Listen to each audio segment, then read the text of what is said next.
Right, okay, we've been thrown a curveball and we do need to address this. Get the whole 4-year cycle, wrap it up, and then chuck it in the bin because that's exactly what's happened during 2025. So I'm going to play devil's advocate in this video and we're going to look at the bear case going over the next 4 years, what would need to happen as far as crypto is concerned, and would it decimate the altcoins that are outside of Bitcoin?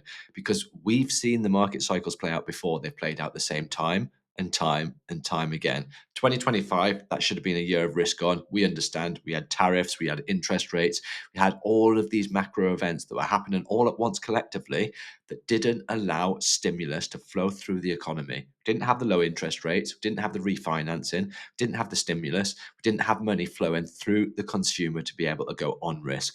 So, does it mean it's over for the next 4 years? Like I say, devil's advocate, we're going to look at the bear scenario going into 2026 and beyond for the next 4 years. Is this the thing that is going to decimate crypto? Let's dive in. This video is designed to ask more questions than it is to give answers because I'm asking you these questions. We're playing devil advocate, like I said. What happens if we're going into a bear market for the next 4 years? So we can see what's happened within the last week. The whole of the crypto market has been decimated on the back of Bitcoin's drop. Remember, Bitcoin sneezes, altcoins catch a cold, and that's exactly what's happened. But you can see collectively, not just Bitcoin, the whole altcoin market has been absolutely decimated during the last week. So we look at the crypto fear and greed. And one thing we see with the crypto fear and greed is the lower that we are, the higher the chance of recovery. So when we're in extreme euphoria, when we're in extreme greed, that means that the market's overheated, the market's over leveraged, and we expect a pullback. Now, the market has crashed in extreme fear. This thing doesn't tend to happen. What we're going to do is we're just going to zoom down. You can see we're 11. Extreme fear, we went down to 10 last week. So this is the lowest point that we have been for 4 years.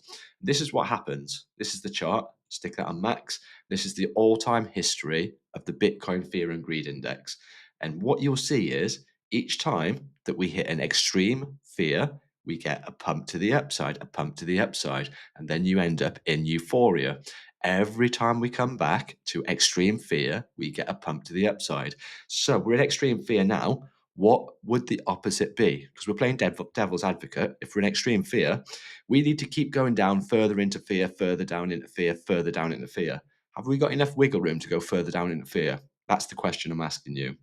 The next thing that we're going to look at is the net unrealized profit and loss. Why do we look at this? And what is this a measurement of?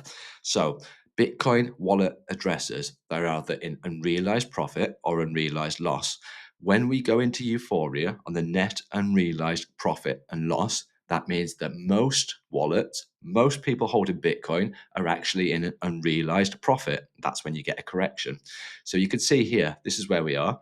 We haven't even hit beneath belief and denial. Well, we've hit it and we've come back down. We're in optimism and anxiety at the moment.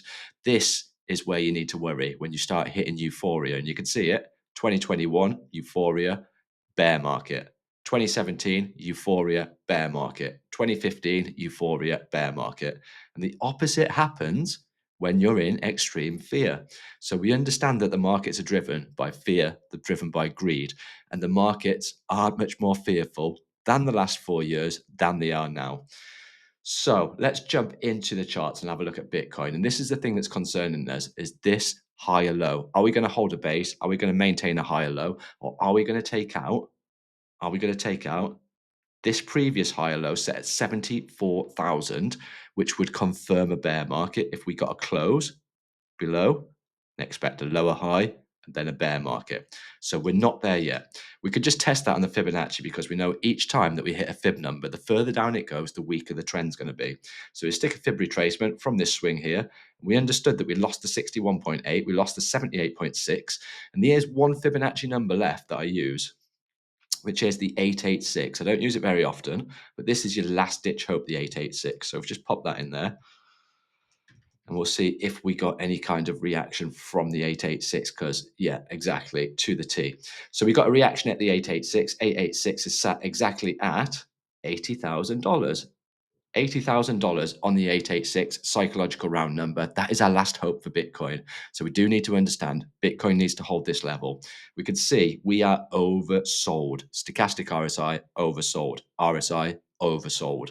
So we want a bounce, and we're looking for a bounce, and we're looking what type of bounce this is going to be. And if it could be a recovery bounce, we need to start taking back these levels, the 786, the 618, important. The 61.8 at 93,000 is the most important level that we need to take back within the next couple of weeks.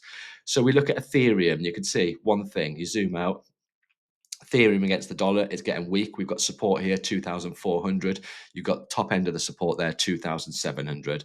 So Ethereum's lost its 50-period moving average. It's got its big 200 down here to hold back on. It's got its 38.2% retracement to hold back on. And it's got this structure base to hold back on. So you can see we're holding supports at the moment, but it is important supports that we do need to hold and we do need to bounce from. So the next thing is the Bitcoin dominance. And this is the main thing that I want to talk to you about, because there's your 2017 alt season. There's your 2021 alt season. We haven't had an alt season in 2025. Will we get one in 2026? This dominance needs to come down because remember, bear case, smash, up, up, up. Bitcoin keeps going up as far as the dominance is concerned. Now, we look at these levels historically and we understand one thing. What happened in 2017? There was pretty much no altcoins. So, of course, Bitcoin is going to decimate the whole of the altcoin or the whole of the crypto market. In 2021, there was a lot less altcoins. Now we're in 2025. There is loads of altcoins. So 2017, hardly any. 2021, a lot more than 2017, but a lot less than 2025. So what we're saying collectively is these altcoins need to drop. If Bitcoin keeps going up, one thing's going to happen. Altcoin market's going to get less and less.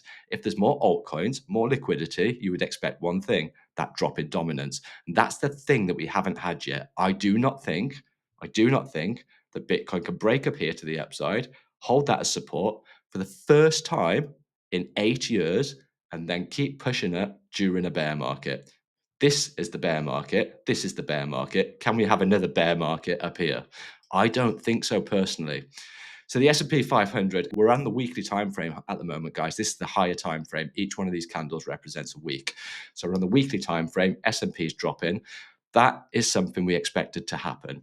And the last thing is going to be the strength of the dollar. This is worrying me. This is concerning me. We need a rejection on the USDT dominance, and we also need a rejection on the DXY. So what I'm saying, guys, is collectively these charts are not telling us we're due a bear market. If we're playing devil's advocate, it looks completely weird to me that Bitcoin could dominate for the next 3 years. The dollar could just absolutely dominate for the next 3 years. And then we're in a bear market. We need to hold these key levels. I'm going to be with you along the way, and I'll see you in the next one.